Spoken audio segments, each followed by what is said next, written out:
बिस्मिल्लाहिर्रहमानिर्रहीम, अस्सलाम वालेकुम। मैं हूं मुबशर हसन, आपका बायोलॉजी का टीचर।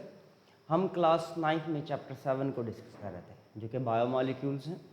बायोमॉलिक्यूल्स के अंदर हमने कार्बोहाइड्रेट्स की डिस्कशन की थी। कार्बोहाइड्रेट्स का इंट्रोडक्शन हमने डिस्कस किया था और उसकी इम्पोर्टेंस हमने डिस्कस की। आज हमने कार्बोहाइड्रेट्स की क्लासिफिकेशन को डिस्कस कर रहे हैं। तो कार्बोहाइड्रेट्स की क्लासिफिकेशन के हवाले से हमारा ये बायोलॉजी क्लास 9th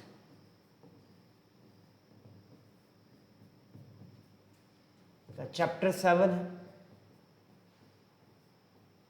और चैप्टर 7 हमें पता है ये क्या है, ये बायोलॉजिकल मॉलिक्यूल है और मॉलिक्यूलर बायोलॉजी।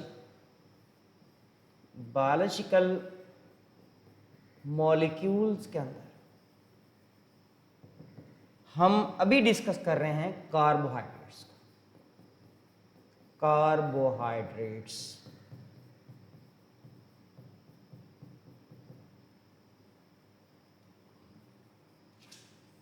कार्बोहाइड्रेट्स का इंट्रोडक्शन हमने ऑलरेडी डिस्कस कर लिया। आज हमने इसकी क्लासिफिकेशन डिस्कस करनी है और क्लासिफिकेशन में जो पहली इसकी क्लास हम डिस्कस करते होते हैं वो क्या है, मोनोसैकेराइड्स।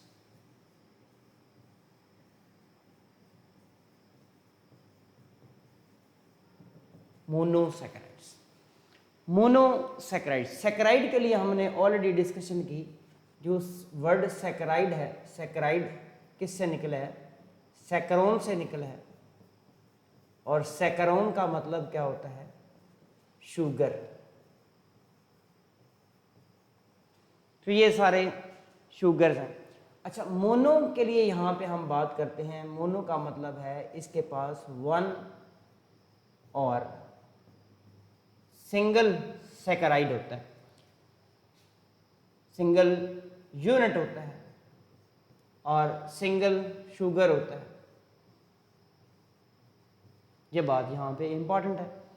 तो ये हमने अभी तक इसके नाम के हवाले से बात की। मोनोसैकेराइड ऐसे शुगर्स होते हैं या ऐसे कार्बोहाइड्रेट्स हैं जो सिंगल यूनिट होते हैं, यानी कि एक ही शुगर पर मुश्तमिल होते हैं।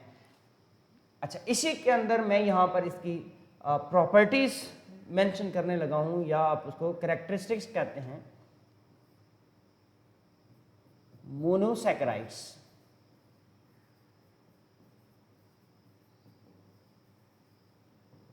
मोनोसैकेराइड्स में हम इसकी प्रॉपर्टीज लिखते हैं। Characteristics of monosaccharide. अब इसके कौन कौन से कैरेक्टरिस्टिक्स हैं। पहला जो कैरेक्टर हमने यहां पर डिस्कस करना है वो है, आपने कहा ये सिंपल शुगर है। सिंपल शुगर है, सिंपल शुगर है। ये वन शुगर, वन यूनिट पर मुश्तमिल है। जब सिंपल होता है या एक यूनिट होता है, उसको हम मज़ीद डिवाइड नहीं कर सकते मज़ीद शुगर के अंदर। यानी कि इसके लिए हम एक बात लिखते हैं, can not be hydrolysed, can not be hydrolysed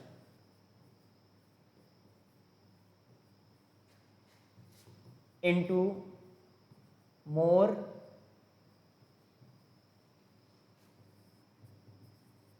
simplest sugar। ये इससे ज़्यादा किसी सिंपल शुगर में चेंज नहीं हो सकता। सपोज करें मैं यहाँ पर एग्जांपल दे देता हूँ। मैं एग्जांपल लिखता हूँ, एक आपके पास है ग्लूकोज। अब ग्लूकोज मज़ीद किसी शुगर में चेंज नहीं हो सकता। इसी तरह आप बात लिखेंगे फ्रुक्टोज की। फ्रुक्टोज को भी आप किसी मज़ीद सिंपल शुगर में कन्वर्ट नहीं कर सकते। ये भी C6 है, यानी कि 6 कार्बन शुगर है, और ये भी C6 है, यानी कि 6 कार्बन शुगर है। अब इनको मज़ीद हम डिवाइड करके सिंपल शुगर नहीं बना सकते, यानी कि can not be hydrolysed into more simpler sugar. ये दोनों के लिए बात हम करें, और जितने भी मोनोसैकेराइड आएंगे उसके लिए हम ये बात करते होते हैं। तो ये बात इसकी इम्पॉर्टेंट है, इसलिए हम इन्हें कहते हैं ये सिंपल शुगर है। अच्छा, दूसरा पॉइंट यहाँ पे हम जो डिस्कस करते हैं वो हम इसके लिए लिखते हैं, these are sweet in taste, sweet in taste. Monosaccharide जितने भी हैं स्वीट होते हैं, लेकिन ये स्वीटेस्ट होते हैं। दूसरी बात यहां पर मैं लिखता हूं, ये स्वीटेस्ट हैं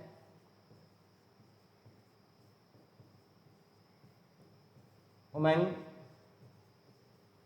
ऑल शुगर। जितनी भी शुगर्स हैं, यानी कि वो मोनोसैकेराइड्स हैं, वो डाइसैकेराइड्स हैं, वो ट्राइसैकेराइड्स हैं, वो टेट्रा हैं, वो पेंटा हैं, यानी कि ओलिगोसैकेराइड में जितनी टाइप्स आ जाती हैं उन सब में ये ज़्यादा से ज़्यादा ये स्वीट होते हैं, यानी कि ये स्वीटेस्ट है। और यहाँ पर एक बात लिख देता हूँ मैं, एग्जाम्पल में मेंशन कर देता हूँ, जो सबसे ज़्यादा स्वीट शुगर होती है उसे हम क्या बोलते हैं, फ्रुक्टोज कहते हैं। ये आपने नोट कर लेना है एक साइड पर, ठीक हो गया। अभी तक मैंने इसके 2 कैरेक्टरिस्टिक्स मेंशन किए। चलते हैं जी तीसरे कैरेक्टर की तरफ, नंबर 3 पर। आप देखिएगा, आप कहते हैं ये सॉलेबल होते हैं, सॉलेबल होते हैं इन वाटर, ये पानी के अंदर डिसॉल्व हो जाते हैं। ये वो शुगर्स हैं, यानी कि शुगर्स वो मॉलिक्यूल्स हैं, बायोमॉलिक्यूल्स हैं जो पानी में डिसॉल्व हो जाते हैं। पानी के अंदर बहुत सारे बायोमॉलिक्यूल डिसॉल्व होते हैं, बहुत सारे ऐसे मॉलिक्यूल्स हैं जो डिसॉल्व नहीं होते। तो शुगर्स भी क्या होते हैं, पानी में डिसॉल्व हो जाते हैं। और याद रखिएगा, these are more soluble, more soluble than disaccharides होंगे, डाइसैकेराइड्स, डाइसैकेराइड से भी ज़्यादा ये सॉलेबल है। दूसरा आप याद रखेंगे, एंड पॉलीसैकेराइड्स, और जो पॉलीसैकेराइड्स हैं उनसे भी ये ज़्यादा सॉलेबल होते हैं, यानी कि हमने क्या कहा, ये सॉलेबल है। अभी तक मैंने 3 बातें लिखी हैं, ये सिंपल हैं, ये स्वीट हैं और ये सॉलेबल है। अभी मैंने 3S का, इसके लिए आप यूँ मेंशन कर लेते होते हैं, आप देखें तो ये सिंपल, स्वीट और सॉलेबल। मैं इसको 3S फार्मूला लिखता हूँ, 3S से आपने इनको याद रखना है। स्वीट और सॉलेबल के बाद हम डिस्कस करेंगे नंबर 4 पर। जो मोनोसैकेराइड्स होते हैं ये कम से कम 3 कार्बन पर मुश्तमिल होते हैं, कम से कम 3 कार्बन, यानी कि ये 3 कार्बन टू 7 कार्बन तक इनमें कार्बन हो सकती है, 3 कार्बन टू 7 कार्बन। तो यहाँ पर आप लिखते हैं, यानी कि इनके लिए मैं मेंशन कर देता हूँ, कार्बन 3 वाली आपके पास मोनोसैकेराइड हो सकता है, कार्बन 4 के लिए मोनोसैकेराइड हो सकता है, 5 कार्बन के लिए हो सकता है, 6 कार्बन के लिए हो सकता है और 7 कार्बन के लिए हो सकता है। ऐसे मोनोसैकेराइड जो 3 कार्बन पर मुश्तमिल है, इसको हम क्या मेंशन करते हैं, इसको हम लिखते हैं जी ट्राई। ट्राई आ गया 3 कार्बन से, 3 कार्बन है इसमें, और एक सुफिक्स लगाते हैं OSE, OSE। ट्राई आ गया 3 कार्बन से, यानी कि यहाँ पर मैं मेंशन करता हूँ, ट्राई आपके लिए आ जाएगा यहाँ पे ट्राई फॉर 3 कार्बन। और OS जो सुफिक्स यहाँ पर लगा हुआ है, इस सुफिक्स को क्या मेंशन करते हैं, यानी कि ये क्या है, ये कार्बोहाइड्रेट के लिए होता है। ये कुछ सुफिक्स यानी कि OSE हो तो कार्बोहाइड्रेट है, अगर कहीं हम लगा दें ASE, ठीक है, ASE इज, ये किसके लिए होता है, ये आपने याद रखना है, ये एंजाइम के लिए होता है। तो इंशाल्लाह इसको भी डिस्कस करेंगे। अच्छा जी, ट्राइयूस 3 कार्बन वाली शुगर। चलो जी, नेक्स्ट देखें, टेट्रा। टेट्रा यानी कि 4 से, तो टेट्रा से आ जाएगी टेट्रोस, यानी कि इसमें कितनी है, 4 कार्बन मौजूद हैं। फिर देखें 5 से पेंटा, पेंटा यानी कि पेंटा से 5 तो यहाँ पर आप मेंशन करेंगे पेंटोज, और OSE से हम क्या कहते हैं, कार्बोहाइड्रेट्स। इसी तरह 6 कार्बन से हेक्सा आ जाएगा, और शुगर के लिए क्या लगाएंगे, OSE। यहाँ पे इसका A हम रिमूव करेंगे और यहाँ पे हम लगा देंगे OSE, तो ये बन जाएगा हेक्सोज। 7 वाला, 7 के लिए हम लिखते हैं हेप्टा, तो हेप्टा का A निकालेंगे और OSE लगाएंगे फिक्स किसके लिए, कार्बोहाइड्रेट्स के लिए, तो ये आ जाएगा हेप्टोज। अच्छा, इसमें से आप देख रहे हैं कि शुगर्स के अंदर मौजूद जो 3C हैं, ये सबसे यहाँ पे सिंपल है मोनोसैकेराइड्स में से, यानी कि सिंपल मोनोसैकेराइड। सबसे सिंपल मोनोसैकेराइड कौन सा है, वो ट्राइयोज है। और इनमें से कॉम्प्लेक्स कौन सा है, यानी कि you can say complex monosaccharide वो होगा जिसमें नंबर ऑफ कार्बन बाकी की निस्बत ज़्यादा है, यानी कि हेप्टोज की जो नंबर ऑफ कार्बन है ये सबसे ज़्यादा है, और ट्राइयोज की जो नंबर ऑफ कार्बन है ये सबसे कम है। तो ये आपके पास यहाँ पर इसकी भी बात हमने कर दी है। अच्छा, नेक्स्ट जो प्रॉपर्टी हम डिस्कस करेंगे, याद रखिएगा, नंबर 5 पर आप डिस्कस करते हैं। नंबर 5 पर हम डिस्कस करते हैं कि ये जितने भी मोनोसैकेराइड्स हैं, अगर ये सॉलिड फॉर्म में हैं तो क्रिस्टलाइज होते हैं। तो मैं यहाँ पर लिखता हूँ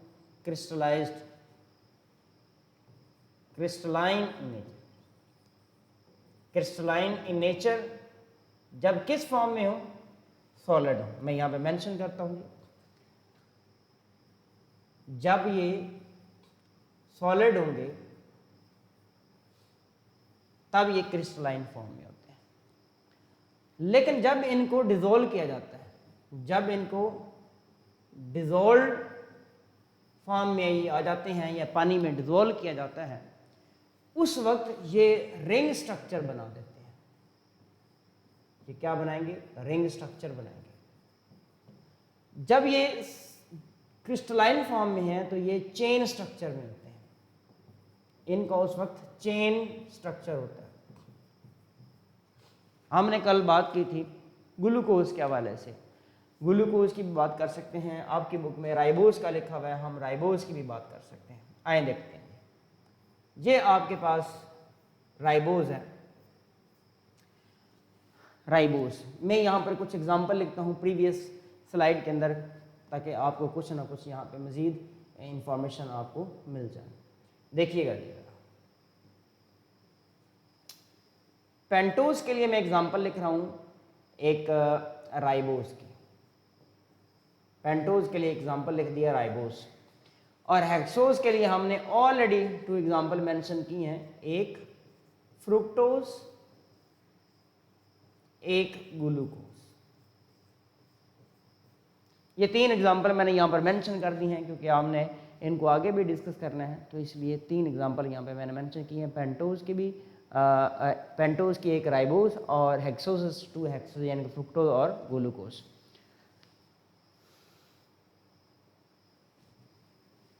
यहाँ पर मैं बना रहा हूँ जी, ये एक मॉलिक्यूल, इसको आप क्या लिखेंगे,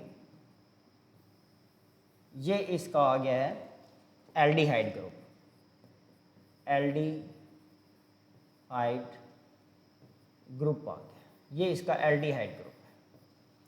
अच्छा, फिर यहाँ पर आप देखें तो ये हाइड्रोक्सल है, ये हाइड्रोक्सल है, ये हाइड्रोक्सल है, ये हाइड्रोक्सल। अब बाकी इसके हाइड्रोजन लगे हैं, ये हाइड्रोजन, ये एल्डिहाइड ग्रुप। जिसमें एल्डिहाइड ग्रुप होता है इसे हम कहते हैं एल्डो शुगर, ये एल्डो शुगर होती है। ये भी एक इंपॉर्टेंट प्रॉपर्टी है, ये भी आगे डिस्कस करते हैं। एल्डिहाइड ग्रुप ये कौन है, ये राइबोज है, ये राइबोज का स्ट्रक्चर नजर आ रहा है। अब इसको हमने देखना है कि इसकी जो रिंग फॉर्म है वो कैसे है। ये रिंग स्ट्रक्चर में ये कैसे कन्वर्ट हो जाता है, ये देखते हैं।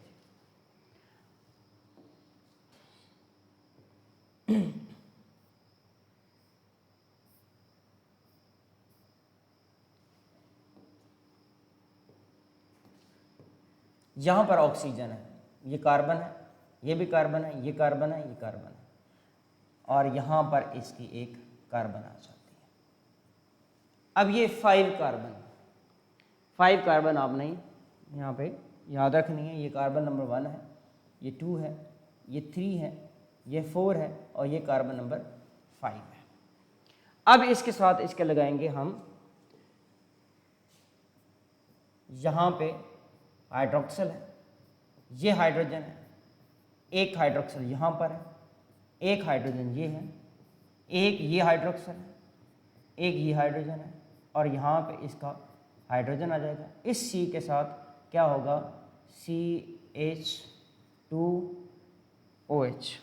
आप इसको यूँ लिख सकते हैं, इस साइड से लिख लें, CH2OH। ये सारे इसके साथ मैंने क्या लगा दिए हैं, इसके एटम्स लगा दिए हैं जो कार्बन, यानी कि ये रिंग आ गया। इस रिंग में ज़रा आप नोटिस कीजिएगा कार्बन कितनी है, 1 2 3 4 5, यहाँ पे कार्बन आ गई C5। अब काउंट करते हैं H, 1 2 3 4 5 6 7 8 9 और ये 10, H10। O चेक करते हैं, 1 2 3 4 5, O5। यानी कि ये किसके लिए आ गया, राइबोज का जो मॉलिक्यूलर फार्मूला है वो क्या है, C5H10O5।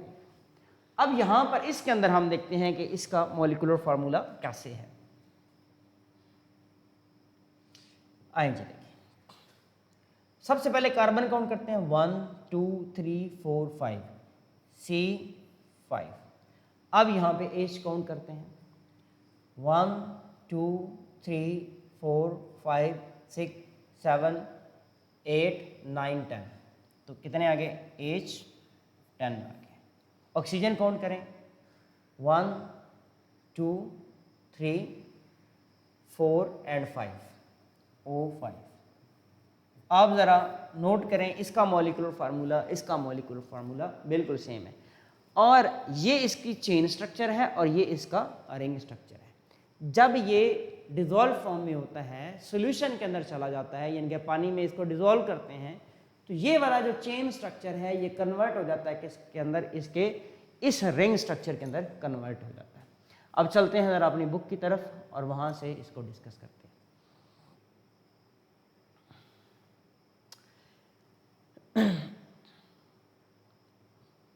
अच्छा जी, यहाँ पर आप देखें, ये राइबोज का ओपन चेन स्ट्रक्चर है और ये रिंग स्ट्रक्चर है, यहाँ पर बना हुआ है, एज इट हमने बना के दिया आपको। Monosaccharides are the simplest form of carbohydrates which are primarily produced during photosynthesis। यानी कि इसकी प्रोडक्शन कहाँ पे होती है, तो इसकी प्रॉपर्टी में भी आप प्रोडक्शन भी लिख सकते हैं। They are white crystalline solid are soluble in water, ये पानी के अंदर डिजोल्व हो सकते हैं। They are sweet in taste. Number of carbon atom in different monosaccharides may range from 3 to 7। Monosaccharides are named on the basis of number of carbon atom in their structure. अगर 3 carbon है तो triose हैं, 4 हैं तो tetrose हैं, 5 है तो pentose है, 6 है तो हेक्सोज हैं, एंड 7 होंगी तो वो हेप्टोज होगा। For example, ribose is a pentose found in the nucleotide of nucleic acid. Glucose C6H12O6 is a familiar hexose। Monosaccharides are not further hydrolyzed। ये सिंपल है। If monosaccharides mostly pentose and hexose are in crystalline form, they are found as open chain structure, but when they are dissolved in water they are converted into ring structure। अब यही बातें हमने detail में discuss की हैं। चलते हैं यहाँ पर अपने लेक्चर की तरफ। नंबर फर्स्ट पर जो आपने इसकी प्रॉपर्टीज डिस्कस की हैं, उनमें से नंबर फर्स्ट जो प्रॉपर्टी थी वो क्या है जी, देखें, वो था सिंपल शुगर। हमने कहा ये सिंपल शुगर इसलिए है क्योंकि इनकी हाइड्रोलिसिस नहीं होती। हमने कहा ग्लूकोज है, फ्रुक्टोज है, ये मज़ीद डिज़ोल्व नहीं होते सिंपलेस्ट नहीं होते, यानी कि इनको हाइड्रोलाइज नहीं कर सकते। ग्लूकोज है तो C6 एज इट वो ग्लूकोज रहेगा। अब ये मज़ीद सपोज करें अगर ब्रेक होता भी है, इसकी हाइड्रोलिसिस नहीं होगी, इसकी स्प्लिटिंग होगी, ये टूटेगा और टूट के मज़ीद कार्बोहाइड्रेट नहीं बनाएगा तो मुख्तलिफ कंपाउंड बना देगा। जैसे कि हम यहाँ पर कहते हैं कि ग्लूकोज के हवाले से अगर बात की जाए तो ग्लूकोज का आगे मेटाबॉलिज्म होता है, ये एनर्जी प्रोवाइड करेगा। ग्लूकोज क्या करता है, कार्बन डाइऑक्साइड प्लस वाटर में कन्वर्ट होता है प्लस ATP प्रोवाइड करता है। तो हम ये कहते हैं कि ये हाइड्रोलिसिस नहीं है इसकी, ये इसका मेटाबॉलिज्म है, इसके मल्टीपल रिएक्शंस होते हैं, तो ये हाइड्रोलिसिस इसकी नहीं होती, ये सिंपल होते हैं। फ्रुक्टोज के लिए हमने बात कर ली। अच्छा, स्वीट इनटेक के हवाले से हमने बात करी, और जो सबसे ज़्यादा स्वीट शुगर होती है वो कौन सी है, वो फ्रुक्टोज है। आगे चलते हैं जी। सॉल्युबल इन वाटर, सॉल्युबिलिटी के हवाले से हमने बात की है कि ये पानी के अंदर डिज़ोल्व होते हैं और इजीली डिज़ोल्व होते हैं, और सबसे ज़्यादा जो सॉल्युबल हैं वो कौन है, वो मोनोसैकेराइड्स हैं। फिर हमने कहा कि इसका नंबर 3C to 7C मौजूद है, जिनकी हमने एग्जांपल भी यहाँ पे मेंशन की है। एक बात यहाँ पर हम मज़ीद मेंशन कर लेते हैं कि जो राइबोज होता है ये किस में पाया जाता है, ये न्यूक्लियोटाइड्स में पाया जाता है। और फिर न्यूक्लियोटाइड्स किस में पाए जाते हैं, हम ये कहते हैं कि ये DNA में पाए जाते हैं और RNA में भी पाए जाते हैं। फिर हेक्सोसिस के लिए हमने बात की है, फ्रुक्टोज है, ग्लूकोज है, ये दोनों इंपॉर्टेंट सोर्स ऑफ एनर्जी हैं। इनसे हम क्या हासिल कर रहे होते हैं, एनर्जी हासिल कर रहे होते हैं। हेप्टोज भी मौजूद है, हेप्टोज कॉम्प्लेक्स मोनोसैकेराइड में से, और सबसे सिंपल जो है वो ट्राइओज है। ट्राइओज हमने डिस्कस किए हुए हैं ऑलरेडी, मैं यहाँ पर एक आध एग्जांपल मेंशन करता हूँ जी। ट्राइओज के हवाले से अगर आप देखें तो आपने पढ़ना है एक G3P और एक DAP, di hydroxy acetone phosphate. ये नेक्स्ट चैप्टर्स के अंदर इंशाल्लाह हम इनको डिस्कस करेंगे, और बायोजेनेटिक्स के अंदर भी इनको डिस्कस किया जाता है। आगे चलें तो हमने कहा क्रिस्टलाइन नेचर में, क्रिस्टलाइन नेचर में कैसे, जब ये सॉलिड होते हैं तो ओपन चेन स्ट्रक्चर बनाते हैं। ये कौन सा स्ट्रक्चर बनाते हैं, ओपन चेन स्ट्रक्चर बनाते हैं।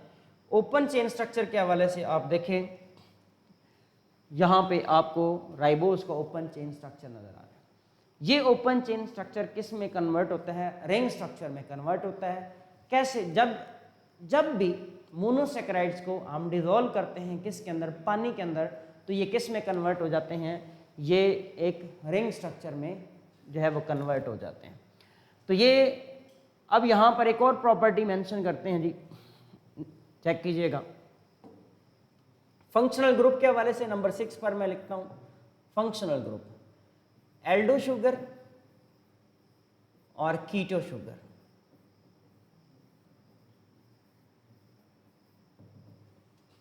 आपने याद रखना है, इसमें हो सकता है कौन सा, एल्डिहाइड ग्रुप, एल्डिहाइड ग्रुप हो सकता है, या इसमें क्या हो सकता है, कीटोनिक ग्रुप हो सकता है।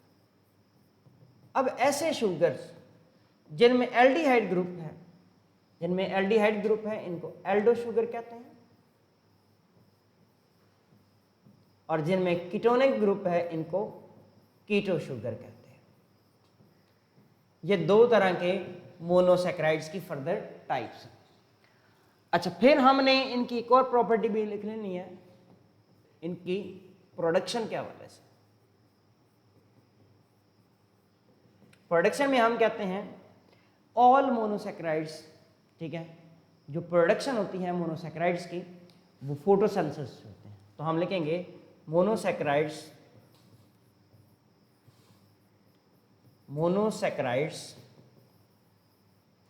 are produced